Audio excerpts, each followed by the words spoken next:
Você quer investir na integração lavoura, pecuária, floresta? Mas o que plantar e como plantar se a propriedade só tem áreas degradadas? Esse é o tema de hoje na capacitação tecnológica do Bioma Caatinga.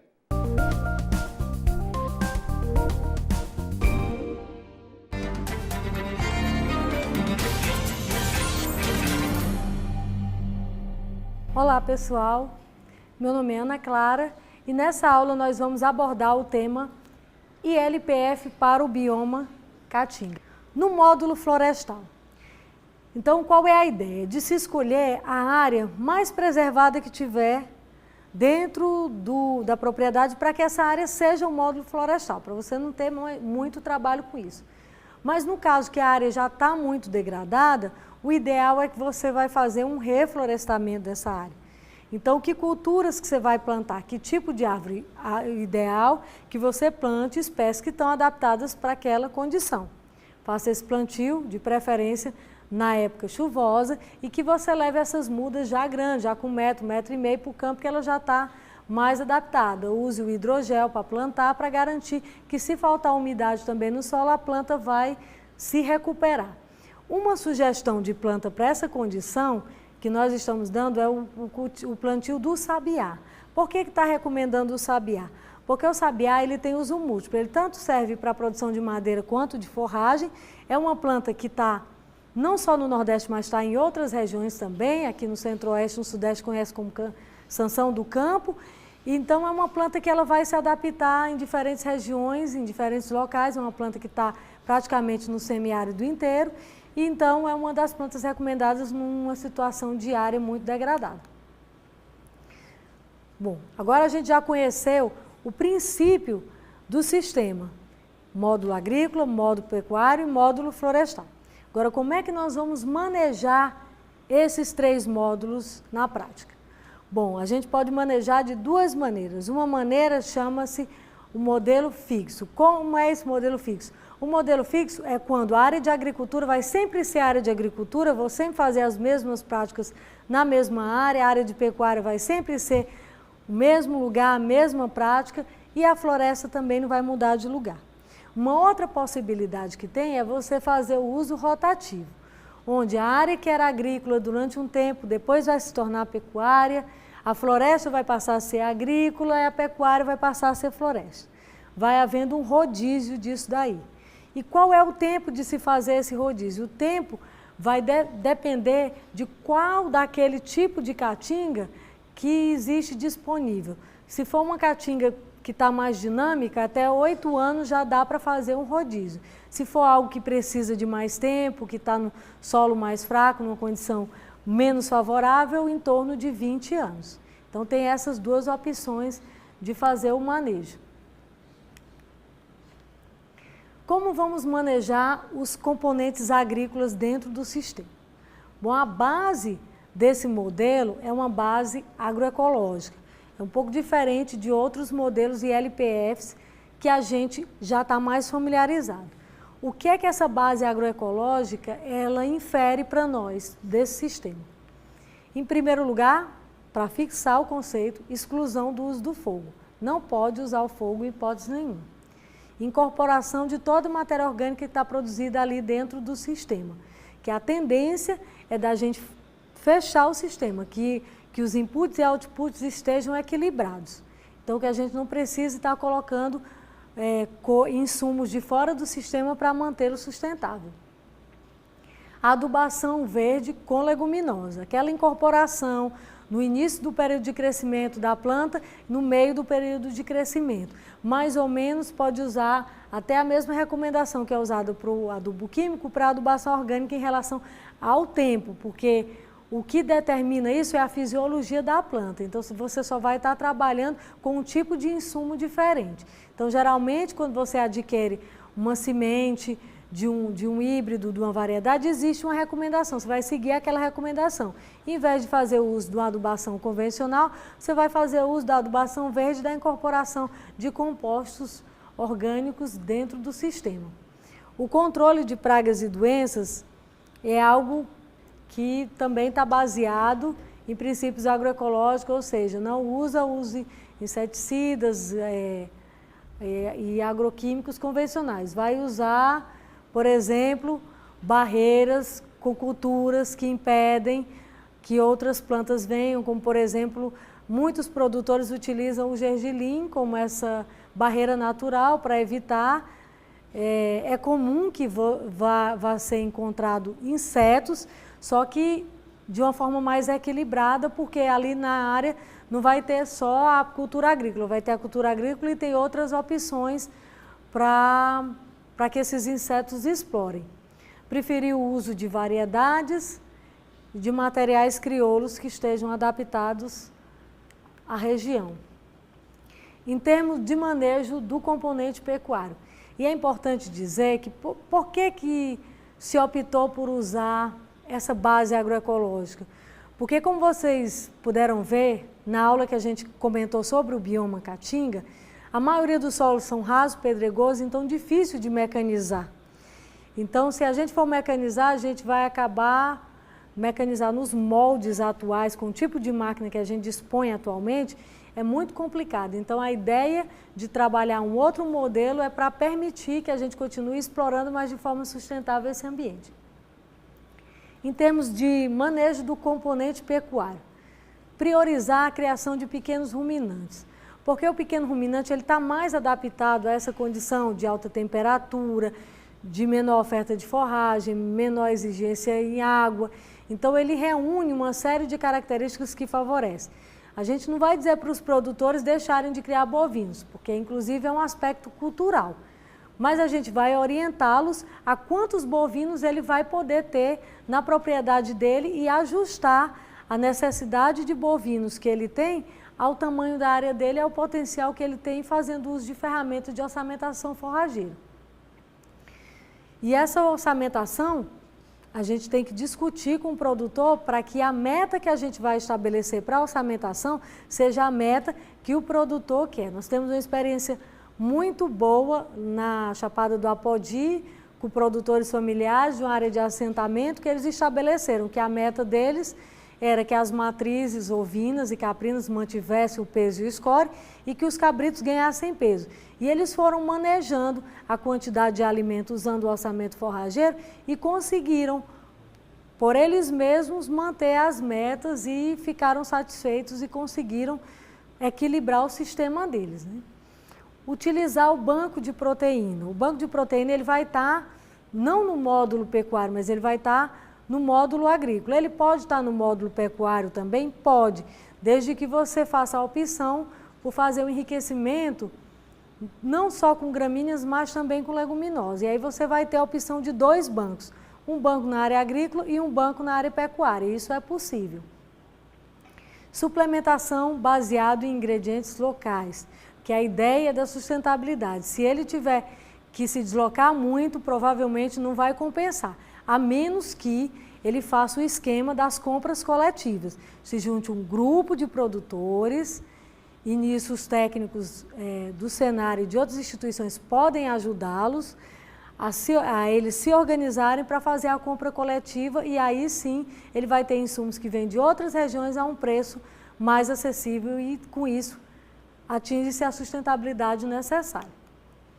O componente florestal, ele pode gerar madeira e forragem para o sistema, sendo que tem que sempre se atentar para que haja reserva legal. Dentro da área, a reserva legal não pode ser manipulada, mas se ele tiver, além da reserva legal, ele tiver uma área, ele pode estar aplicando um manejo aí para poder estar se beneficiando tanto da produção de madeira quanto da produção de forragem. É muito comum em algumas áreas de Caatinga ter bosques de algaroba. A algaroba é uma planta que não é nativa do Brasil, ela veio do Peru e ela se adaptou à nossa condição de semiaridez e já existem produtores que estão manejando os bosques de algaroba para a produção de forragem e também para a produção de madeira.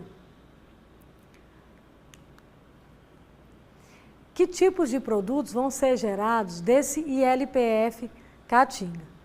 Bom, nós temos produtos tradicionais, que são o alimento para a população humana, né? O milho, feijão, o girimum, a mandioca, E temos o produto animal, que é o cordeiro, a matriz, até mesmo reprodutores, animais adaptados ao semiárido vendidos como reprodutores. Hoje há uma linha muito forte dentro do bioma Caatinga do melhoramento genético participativo dos rebanhos, considerando o tipo de animal que melhor se adapta e melhor produz naquela condição. Então, uma área dessa de ILPF pode estar também fornecendo reprodutores para venda, que são animais que têm um valor agregado diferenciado.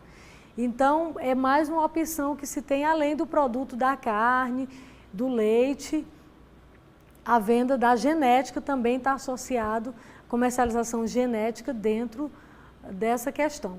E produtos ambientais. Até então, era muito difícil a gente falar de modelos de produção agrícola e pecuário que agregassem produtos ambientais. E hoje a gente já vive essa realidade com esses modelos de ILPF Caatinga. Nós temos a adubação verde, a cobertura do solo, que são produtos vegetais que vão estar sendo disponibilizados para o próprio ambiente. Em termos de produtos tradicionais, eu trouxe para vocês alguns exemplos, não vamos nos ater muito aos números, mas à magnitude deles. Alguns exemplos de como o uso de um modelo de produção alternativo, modelo de produção de base agroecológica, que nós estamos chamando ele de agropastoril, que ele está representado na barra em azul no gráfico, como que ao longo do tempo esse modelo é muito mais resiliente, ou seja, ele se adapta muito melhor à produção no ambiente semiárido do que o modelo tradicional de queima e destruição da vegetação nativa. A gente vê que no primeiro ano, basicamente se iguala a produção. Por que se iguala a produção? Porque naquele primeiro ano, quando se queima, há uma disponibilização muito grande de nutrientes através da cinza, de minerais. Só que esse mineral ele é totalmente utilizado no primeiro ano.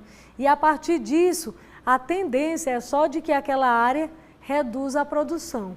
Enquanto que a área, as barrinhas em azul que representam o agropastoril aumentam. Por que esse sistema ele é mais resiliente?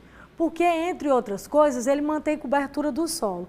Mantendo a cobertura do solo, ele vai manter umidade e nutrientes no solo por mais tempo do que um sistema que está totalmente descoberto. Então, essa é uma das vantagens.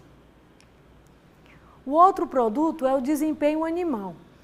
Nessa tabelinha, se a gente observar a última coluna, que é o total, a gente pode ver que é muito grande a diferença de produção entre o que se obtém no agrosilvopastoril, que é o ILPF, em relação ao modelo tradicional. Por que isso? Por causa daquele conjunto de coisas que a gente viu. A gente faz banco de proteína, a gente enriquece a caatinga, a gente traz plantas que não nasceriam, que passam a nascer porque a gente manipulou a caatinga, e todo esse conjunto de insumos fazem com que haja uma oferta de forragem maior e com melhor qualidade para os animais. Então, tudo isso se reflete diretamente no desempenho animal. Esse outro gráfico, ele também traz esse mesmo impacto, né, uma outra situação com animais jovens. Então, a gente percebe também que quando você está trabalhando no sistema agrosilvopastoril, que é um modelo de integração lavoura, pecuária e floresta, a gente consegue obter desempenhos melhores do que se a gente não fizer nada. Eu acho que a grande lição que a gente tira dessa coisa de usar modelos integrados é que a gente tem que fazer alguma coisa. Se a gente quer tirar o melhor proveito, ser mais eficiente e sustentável, nós temos que utilizar as ferramentas que temos disponíveis para isso. O outro produto é em relação à matéria orgânica. Por que esse gráfico ele só tem dado do agropastoril? Porque o outro sistema não consegue acumular matéria orgânica, porque toda matéria orgânica ou ela é queimada ou ela é tirada de dentro da área para servir de alimento para o animal. Então não fica nada. O que a gente pode ver é que leucena, incorpora bastante matéria orgânica, rebrotações das próprias plantas nativas que a gente manipula, a questão da serrapilheira e do esterco, quer dizer, um conjunto de insumos que vão fazer parte do sistema e que vão ficar no sistema para melhorar a condição de solo do mesmo. A produção de serrapilheira. Na foto a gente vê aí um monte de folha seca no chão, isso é a serrapilheira. Então só vai ter essa folha seca no chão se a gente tiver a árvore, porque essa folha vem da queda da árvore. E qual é o período que vai ter mais serrapilheira? É exatamente no período seco. Então essa serrapilheira, ela vai tanto colaborar para proteger o solo, manter aqueles micro-organismos do solo benéficos para a decomposição da matéria orgânica, para quando for na época chuvosa, esse solo ter uma condição de nutriente melhor para ser utilizada, quanto parte dessas folhas também pode ser consumida pelos animais em pastejo, que, segundo os produtores, a folha da faveleira, a folha da aroeira, a folha da catingueira que caem, são uma grande fonte de forragem que eles têm para usar para os animais no período seco. Isso só vai existir se a gente tiver árvore no sistema. Se não tiver, não vai cair folha porque não tem árvore. E ainda dentro do tema do produto ambiental, está muito na moda a gente falar de carbono. Quanto que esses sistemas acumulam carbono? Esse carbono, a gente pode perceber aí pelo resultado que está mostrado nessa tabela. Em verde eu destaco o que o agrosilvopastoril, o que o ILPF incorpora de carbono em contrapartida com o vermelho, que está marcado em vermelho, que é o tradicional. E é uma diferença estatisticamente significativa. O modelo que mais acumula? Bom, o que mais acumula, o que se espera que mais acumule carbono, é a caatinga não manipulada.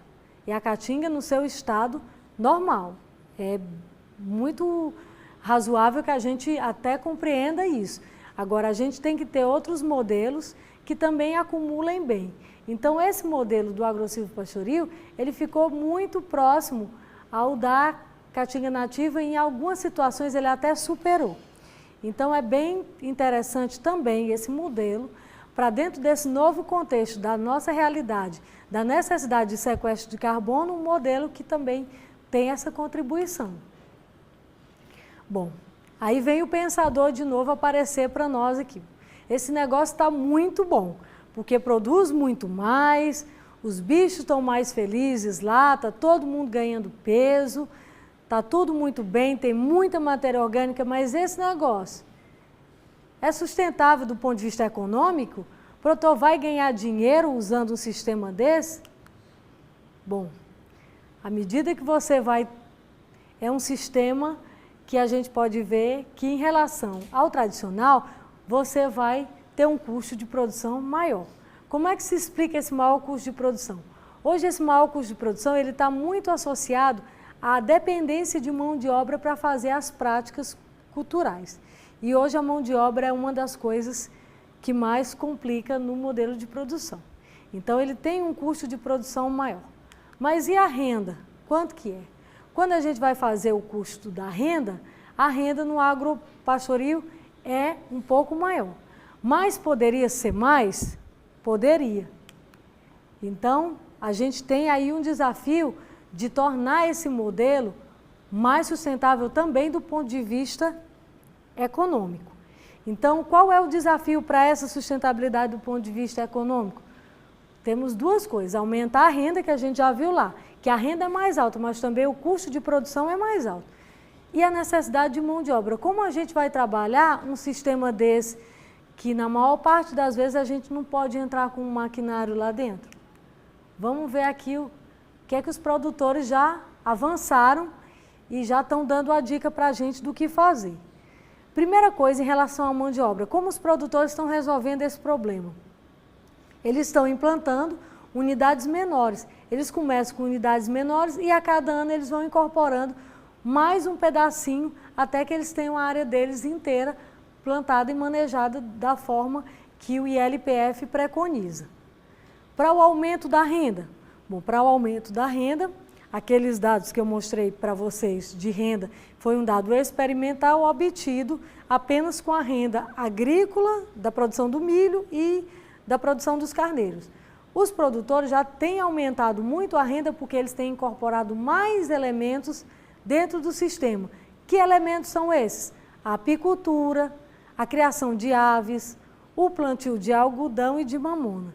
O algodão tem sido uma cultura que a gente tem chamado de cultura estanque para o ILPF Caatinga, porque é herbáceo, anual e tem gerado uma renda muito boa para os produtores irem também ajudando a montar o sistema como um todo. Então, os produtores já estão dando uma contribuição para a gente em relação a isso.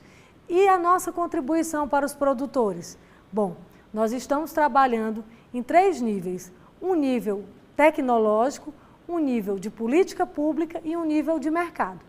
No nível tecnológico, novos arranjos, porque eu não comentei com vocês, mas esse raleamento, ele é feito o raleamento no tipo savana. O que é savana? A gente vai escolhendo que árvores que a gente vai cortar e ele fica muito semelhante a uma savana africana. Esse escolher que árvores, isso demanda muito mais mão de obra, né? Então, se a gente puder ter um arranjo que, por exemplo, a gente altere essa conformação dessa manipulação, nós podemos ter uma melhoria nisso. Implementos adaptados para uso na caatinga, não é para poder garantir que reduz essa mão de obra com esses implementos, políticas públicas de pagamento de serviços ambientais, já que a gente já está contabilizando esse serviço ambiental, que tal se esse serviço ambiental ele também for remunerado? Então, uma opção. E trabalhar outros mercados, que são produtos diferenciados, exploração de produtos para a agricultura familiar. O que é esse novo rearranjo que a gente tem pensado? É o raleamento em faixas ou o plantio de faixas de árvores. Eu vou recuperar uma área, ao invés de eu plantar uma árvore aqui ou acolá num desenho em savana, eu vou estar plantando isso em faixas que eu facilito. Eu deixo faixas de 20 metros, de 30 metros, que aí no intervalo entre essas faixas eu vou fazer o cultivo da cultura agrícola. E a adaptação de máquinas e implementos que possam entrar dentro da caatinga sem causar dano e ajudar no manejo com os produtores. Os índices de contribuição de serviço ambiental. Isso aqui foi um trabalho de mestrado que uma aluna fez lá na Embrapa Caprinos e Ovinos e ela deu índices, que esses índices, por exemplo, o que ganha maior índice de contribuição para serviços ambientais é a caatinga preservada. E logo em seguida vem essa caatinga manipulada também com um índice muito próximo de 2 e que a ideia é que esses índices eles possam servir para que agências fomentadoras utilizem esse índice para estar promovendo alguma bonificação para produtores que tenham essas áreas. E a área degradada, vocês veem que não presta serviço ambiental nenhum e toma uma nota 0. E aqui se faz uma sugestão de como ir aumentando. Se você tem uma área degradada, eu nunca vou poder, então, receber pagamento por serviço ambiental? Não. Você pode ir recuperando essa área. A partir de quê? Da divisão da área, do raleamento adequado, do plantio de cultura agrícola, plantio de mais espécies, incorporação de matéria orgânica, até que você chegue num ponto de sair de uma nota 0 para uma nota 1,9, que seria o ideal para você estar sendo beneficiado com alguma política pública. E em termos de mercado, produtos diferenciados, como por exemplo, agregação de valor, produto orgânico, produto que vem da caatinga, um produto que tenha esse apelo diferente. E feiras agroecológicas que têm sido muito comuns e bastante realizadas no semiárido para promover a integração entre produtores e a comercialização dos produtos desenvolvidos nesses modelos de produção. Em síntese, o que a gente viu sobre esse modelo de ILPF para o bioma Caatinga, esse é apenas um modelo. Existem outros que vocês também vão ter conhecimento em outras aulas. Esse especificamente usa a caatinga de forma sustentável. As práticas de manejo conservacionistas e agroecológicas devem ser priorizadas pela peculiaridade do bioma. É possível obter sistemas integrados na caatinga e uma série de produtos comerciais e ambientais. O uso da tecnologia ela é bem-vinda se ela trouxer maneira de reduzir o custo de mão de obra e viabilizar economicamente a produção. A prestação de serviços ambientais pode ser mais uma maneira de agregar valor ao modelo ILPF Caatinga. E explorar novos mercados é uma opção viável e interessante para os produtores, para a produção oriunda de modelos integrados no semiárido. Por fim, não necessariamente a gente tem que aumentar muito a produção. Na verdade, a gente tem que ter técnicas que viabilizem uma produção sustentável e não necessariamente precisa se aumentar as áreas disponíveis. Temos que ser mais eficientes na produção do alimento nas áreas que já estão abertas, disponíveis. E temos que utilizar os alimentos sem desperdício, que é uma grande contribuição que essas feiras agroecológicas elas estão prestando para a sociedade. E os modelos ILPF para Caatinga trazem para o nosso meio, então, essa importante contribuição. Gostaria de agradecer a Embrapa, ao Senai e às organizações não governamentais, e a pesquisadores como João Ambrósio, a Mônica e o Éden, que têm trabalhado nessa temática, e aos agricultores familiares, que têm servido de inspiração e incentivo para esses trabalhos de manejo sustentável da Caatinga. E por aqui a gente termina essa aula e até a próxima.